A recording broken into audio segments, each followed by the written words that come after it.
सोलापूर जिल्ह्यातील बार्शीत हादरवून टाकणारी घटना समोर आली।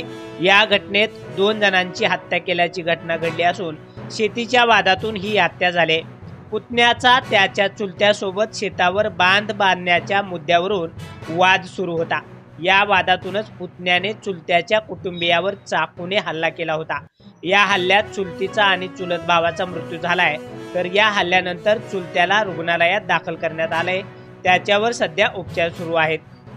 या प्रकरणी पोलिसांनी गुन्हा दाखल करून अधिकचा तपास सुरू केला आहे। सोलापूरच्या बार्शी तालुक्यात ही घटना घडली। किसन पाटील आणि सौदागर पाटील हे दोघे काका पुतणे आहेत। या काका पुतण्यामध्ये शेतीच्या बांधावरून वाद सुरू होता। हा वाद 23 डिसेंबरला फारच टोकाला गेला आणि याचं रूपांतर हत्येमध्ये झालं। पाटील हे त्यांची बायको आणि मुलासह बांधावरून बैलगाडीने येत होती।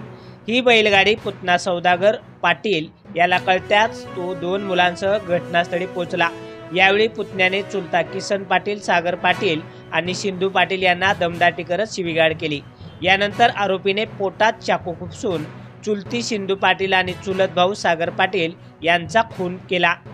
या प्रकरणी आता बार्शी तालुका पोलीस ठाण्यात तक्रार दाखल करण्यात आली असून या तक्रारीनंतर सौदागर पाटील, सोनाली पाटील, निर्मला पाटील या तिघांच्या विरोधामध्ये बार्शी तालुका पोलीस ठाण्यात गुन्हा दाखल करण्यात आलाय।